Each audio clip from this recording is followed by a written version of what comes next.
Alô, amigos! Hoje é o dia 26 de fevereiro de 2026 e eu sou José Inácio Werneck, estou nos Estados Unidos. Celina Cortes, Humberto Borges e Norberto Fraund, o nosso convidado especial, estão no Brasil. E eu gostaria de dar a palavra inicialmente. Gostaria primeiro de dizer que o nosso programa é um programa democrático. Estamos aqui para discutir e debater assuntos abertos a todos. O meu lema é aquele mesmo de Winston Churchill. A democracia é o pior sistema de governo, com exceção de todos os outros. E como somos democratas, vamos acolher o Norberto, que quer se queixar do que ele considerou antissemitismo do nosso programa. Norberto, você tem a palavra. Não, isso não é. Você não está sendo fair. Eu assisti a todos os seus programas. Eu fiz a queixa em 30 segundos num texto para você, e não acho fair você fazer um recorte daquilo que eu escrevi para você e dizer que eu estou fazendo críticas ao programa. Não estou fazendo críticas ao programa. Eu tenho outras coisas para falar do programa que eu considero mais relevantes do que isso que eu falei. Eu pensei que você queria que eu falasse sobre o antissemitismo de uma maneira geral. Aí eu ia começar e não vou acabar hoje, porque senão eu não vou deixar a Celina nem o Humberto falarem, eu não acho justo. Então fala sobre o antissemitismo de modo geral. Tá bom. A primeira coisa que eu vou falar é a seguinte. Primeiro, eu, um ex-carioca, um ex-paulista, estou morando na zona rural de Itamonte, portanto, que fica em Minas Gerais. Portanto, eu agora me transformei no mineiro. Tá?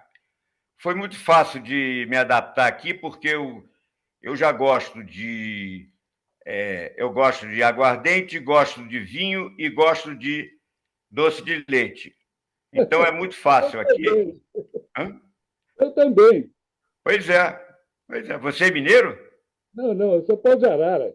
Mas Você é pau de arara? Eu também gosto de tudo isso aí que você falou. Então, você pode vir para Minas, tá?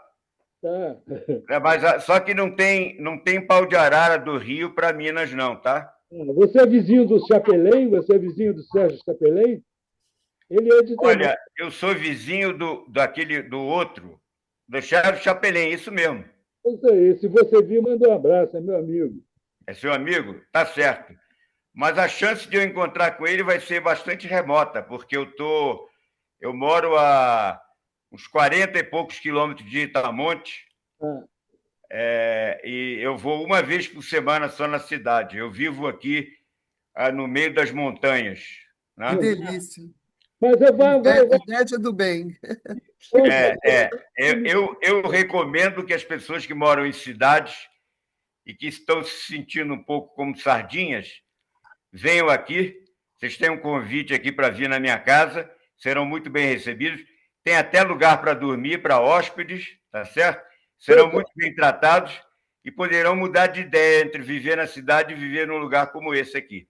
sim, mas vai falar no Uma tese que você estava desenvolvendo. Ô, Norberto, chega um pouco para trás, porque a sua testa não está aparecendo. Aí tá bom. Vamos lá. Tá? Bom, então é a seguinte: eu sou aquilo que se chama normalmente de filho do Holocausto.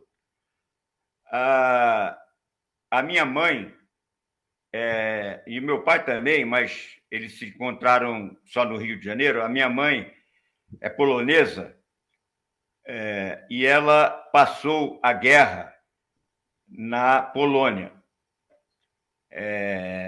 Ela casou com 16 anos com um engenheiro, que era engenheiro que eu presumo que seja de Petrobras, porque ele foi com ela trabalhar no sul da Ucrânia, em trabalho de petróleo. Ele foi morto por um ucraniano, não quero, de uma maneira que eu não quero nem citar aqui para não espantar os seus ouvintes. Depois ela fugiu com uma charrete de volta para a cidade dela, que hoje é a Ucrânia, conhecida como Lviv, em ucraniano, e em polonês Lvów. E voltou para a casa dos pais dela, tinha uma filha já, né? Bom, e aí começou a desenvolver o resto da tragédia dela. Os pais morreram, os irmãos morreram, a irmã morreu, a filha dela morreu, os pais morreram, e ela, então, finalmente conseguiu fugir tinha um gueto lá na cidade, conseguiu fugir.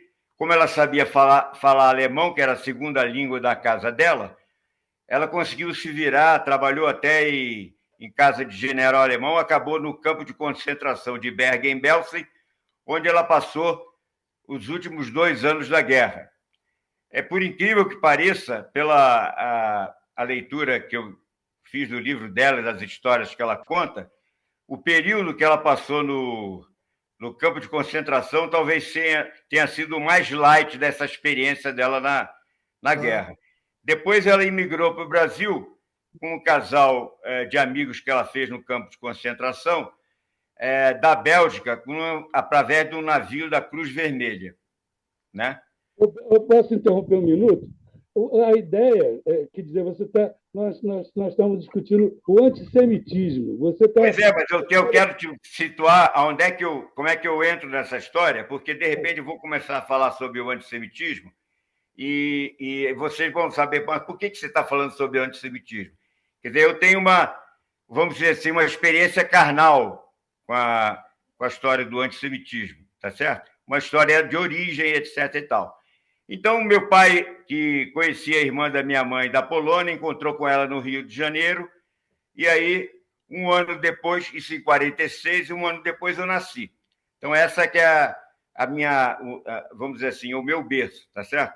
Eu não tive uma educação judaica, vamos dizer assim, tradicional, religiosa.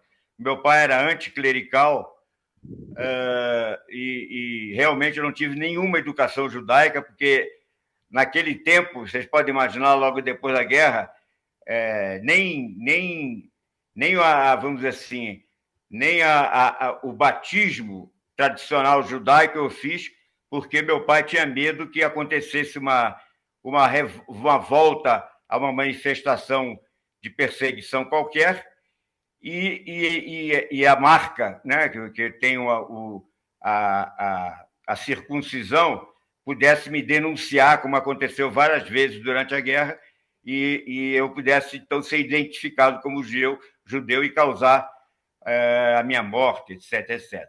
Mas hoje parece assim Brasil, meio... não? Hã? Você nasceu no Brasil. Eu nasci no Rio de Janeiro, em Copacabana, Então, deixa eu contar uma na pequena rua Constante Ramos. Muito bem. Deixa eu contar uma pequena história. No tempo da guerra, durante a guerra, nenhum de vocês era nascido. Eu morava na rua Mário Portela, em Laranjeiras, que a Celina e o Humberto conhecem muito. E tinha um garotinho negro que passava na rua Mário Portela, do outro lado da rua Mário Portela, e quando ele me via no jardim, ele gritava, nazista! Isso porque o meu sobrenome é alemão. Agora, eu devo ter, assim, 0,001% de sangue alemão. Vou contar uma pequena história.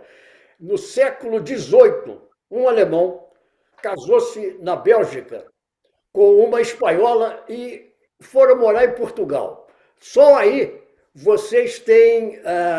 Está dizendo que está acabando o nosso tempo? Não é possível. Só aí vocês têm 4 países. Em Portugal, a família, porque os portugueses trocam o B pelo V, acabou conhecida como Bernec, com B e E-R-N-E-Q-U-E.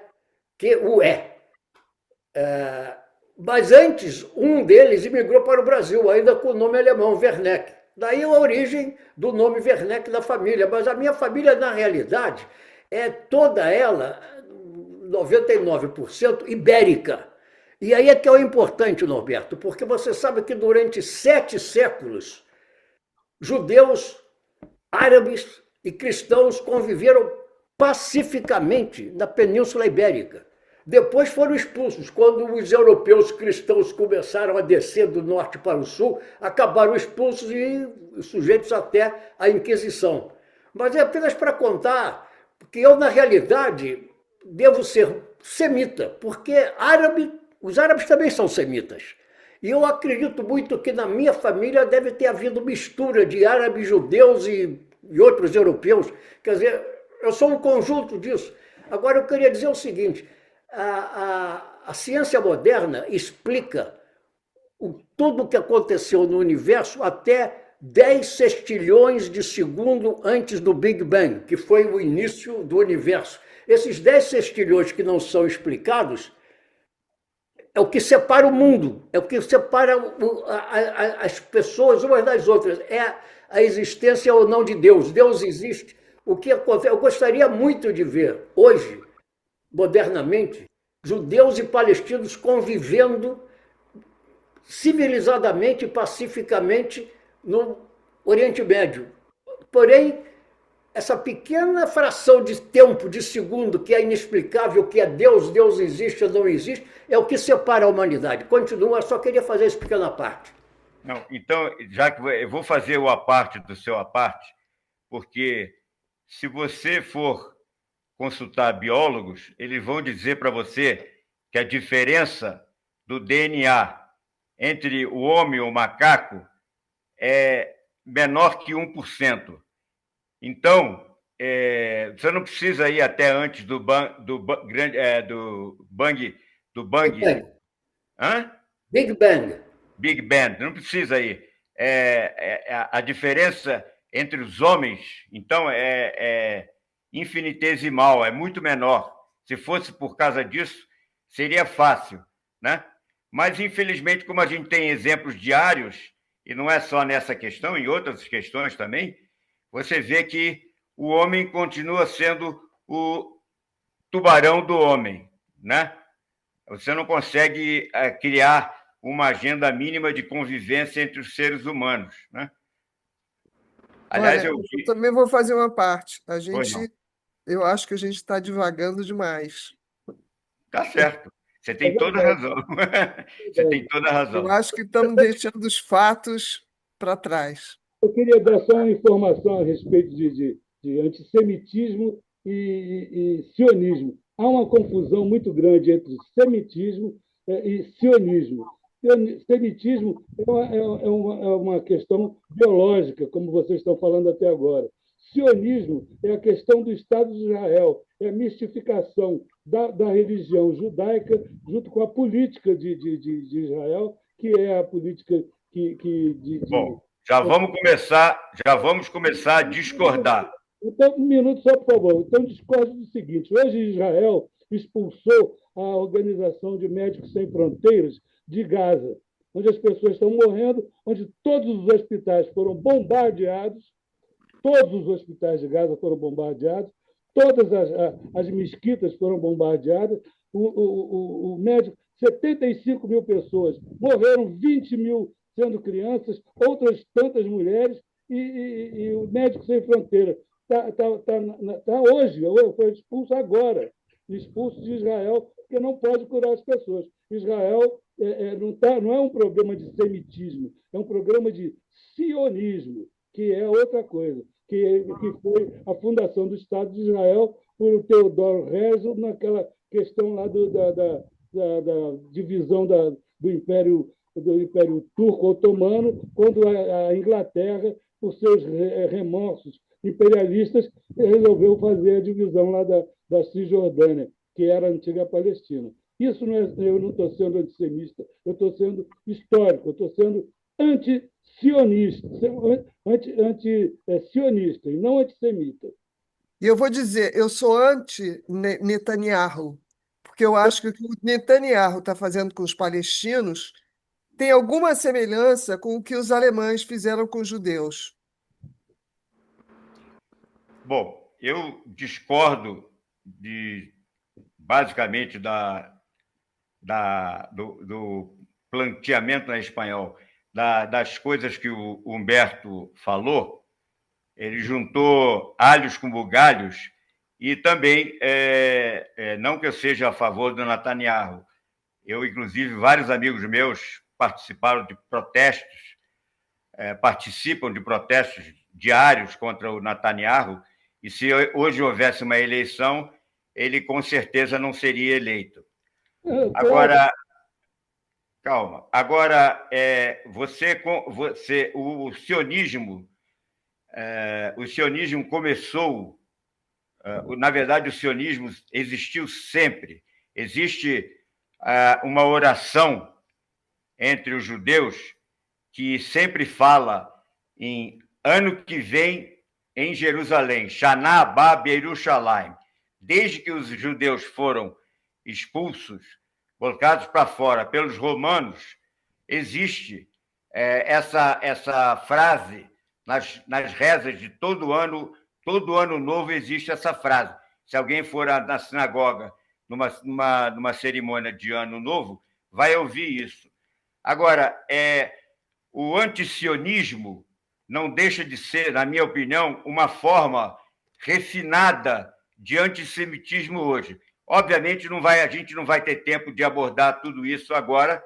Eu só queria ter colocado essa questão, como é que eu me coloco nessa questão, e depois contar o histórico, como é que evoluiu minha vida, como é que eu comecei a me relacionar com o judaísmo e o que aconteceu depois, o que eu aprendi. Eu vivi 6 meses em Israel.